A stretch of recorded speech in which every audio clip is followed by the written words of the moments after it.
नमस्कार दोस्तों, घर में दान के लिए कुछ नहीं होने पर केवल एक आंवला सन्यासी शंकर के दान पात्र में अर्पण करने पर शंकराचार्य की स्तुति से लक्ष्मी जी ने सैकड़ों आंवलों की वृष्टि कर दी। आज का वीडियो पूरा देख लेते हो तो माता लक्ष्मी की सौगंध, आपको धनवान बनने से कोई नहीं रोक सकता। दो ही उपाय है। पहला है यथाशक्ति थोड़ा बहुत जितना बन पड़े दान। दूसरा है अद्यावश अर्थात यथाशक्ति स्थिर बुद्धि से प्रयत्न पुरुषार्थ करना। साहस में ही श्री का निवास है, यह संस्कृत की पुरानी कहावत है। लक्ष्मी जी को प्रसन्न करने का उपाय है अपनी क्षमता के अनुसार जो जीवन पड़े अन्न, जल, वस्त्र आदि का दान पात्र व्यक्ति को करिए। निराश्रित, अक्षत, रोगी, निराश को जितना संभव हो आश्रय, सहारा, औषधि, संतावना दे। आप कहेंगे कि धन तो आए तब ही तो दान पुण्य करेंगे। आपके पास जो है उसी में से कम सही कुछ देना यही भाव मुख्य है।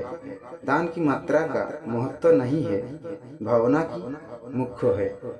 कारण ये सब कार्य व्यक्ति के पोषण के हैं, जीवन रक्षा के हैं, योगक्षेम के हैं। त्रिदेव ब्रह्मा, विष्णु, महेश और कर्मश सृजन, स्थिति, संहार के देव हैं। इनके निर्धारित इस कार्य कर्मानुसार देखें तो विष्णु का कार्य स्थिर बनाए रखना अर्थात जीवन की रक्षा और वृद्धि के लिए पालन पोषण करना। इसीलिए जो व्यक्ति दान और सहृदयता के मदद से श्री विष्णु के पोषण कार्य करता है, श्री लक्ष्मी केवल उसी के यहाँ निवास करती है।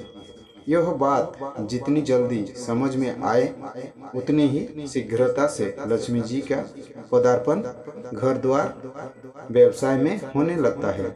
लक्ष्मी जी अर्थात श्री केवल रुपया, पैसा, स्वर्ण, रजत, रत्न, आभूषण मात्र नहीं।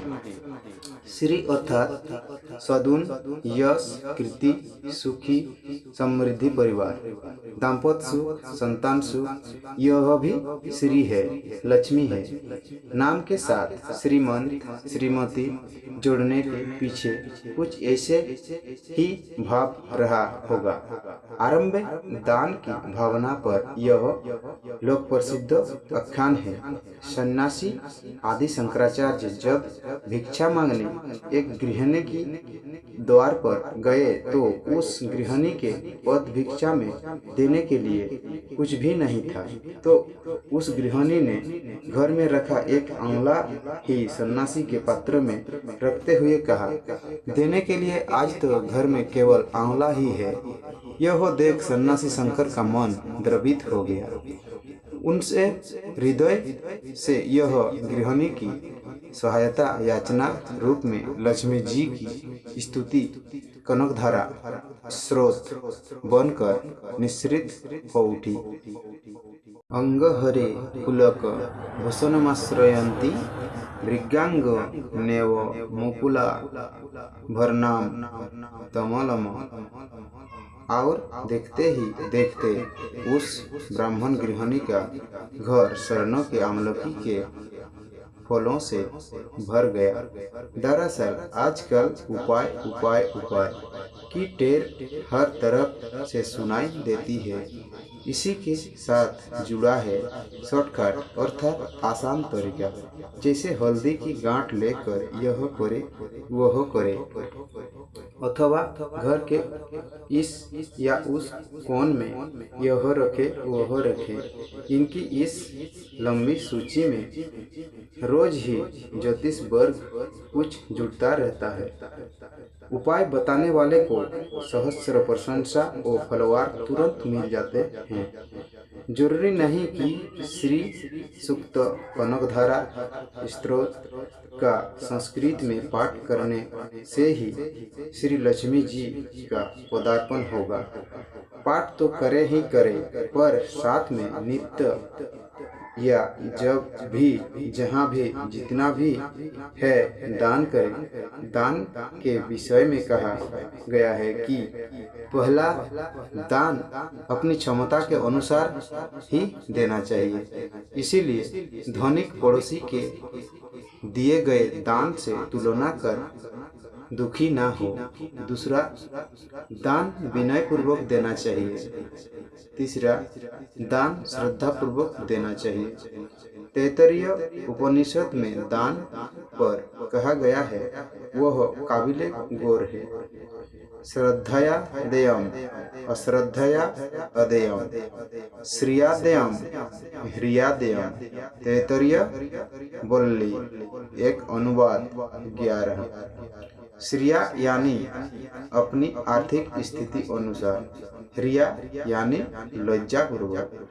चौथा, दान सुपात्र को ही देना चाहिए। कुपात्र को दान ठंडी अग्नि में हवन के समान निष्फल होता है। अक्सर मंदिरों के बाहर जो वाचक होते हैं उन्हें रोज ही वस्त्र या वस्तुएं मिलती है, तो वे उनके किए उपयोगी नहीं रह जाती है। इसीलिए अन्न ही मुख्य है। फिर किसी को औषधि की, किसी को आश्रय की जरूरत होती है। इसीलिए पात्रदान की तलाश करते रहना चाहिए। केवल मंदिर में दान या चढ़ावा देते रहने से कर्तव्य ही इत्रीगीन माने। असली पात्र तो बाहर हमारे आसपास ही होते हैं। चलते चलते एक आख्यान। यदि हम अपना भाग्य बदलना चाहते हैं तो अपने भाग्यों की प्राप्ति में से कुछ हिस्सा ऐसे लोगों के लिए निकालें जिनको ज़्यादा जरूरत है। फिर देखिए आपका भाग्य भी बदल जाएगा। एक किसान को किसी भी कभी भी भरपेट रोटी नहीं मिलती थी। वह दुखी मन से ईश्वर को याद करता था। एक बार उसे नारद जी ने दर्शन दिए और बताया कि तुम्हारे भाग्य में पूरे जीवन में केवल 5 बोरी गेहूं लिखा है, पर उम्र लंबी लिखी है, इसीलिए थोड़ा थोड़ा करके ही मिलता है। किसान ने प्रार्थना की कि महाराज उसे उसके भाग्य का अन्न एक साथ दे दिए जाए।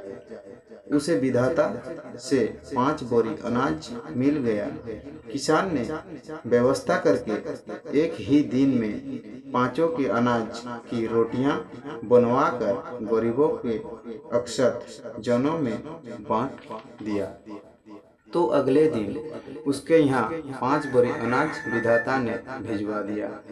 अब तो किसान रोज ही सारे अनाज की रोटी बनवाकर बांट देता है और भी 2 समय रोटी खाकर सुख की नींद सोता है।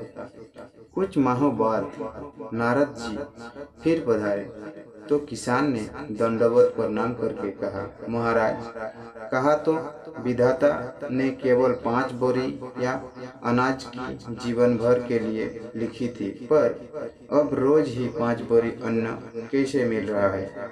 नारद जी ने कहा, जब तुम अपने भाग्यों का अकेले खा रहे थे तो भाग्यों का लिखा ही मिल रहा था। अब जब तुमने अपने भाग्यों में से दूसरों को खिलाना शुरू कर दिया है तो उन सबके भाग्यों का भी तुमको मिलने लगा है। तो यह है सेवा रूपी पुरुषार्थ से कथित भाग्य बदलने का तरीका, अर्थात निस्वार्थ भाव से जो बन पड़े उसका दान पात्र व्यक्ति को देते रहना। निरंतर प्रयत्न पुरुषार्थ भी आवश्यक है। यदि प्रयत्न नहीं किया तो कुछ भी धन है वो खर्च होने के बाद दान उद्देश्य व्यापार और शरीर रक्षा के लिए धन कहाँ से आएगा?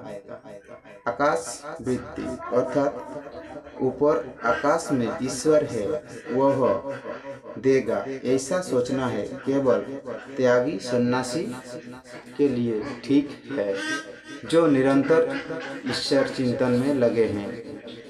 पर गृहस्थों की तो आजीविका कमाने के लिए और धन की निरंतर बनाए रखने के लिए अर्थार्जन अनिवार्य है।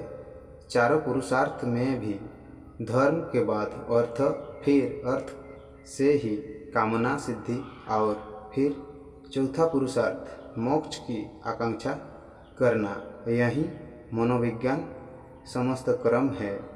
तो यह है लक्ष्मी जी को प्रसन्न करने की सरल विधि। दान की आधुनिक विचारधारा से व्यवस्था भी विचारणीय है।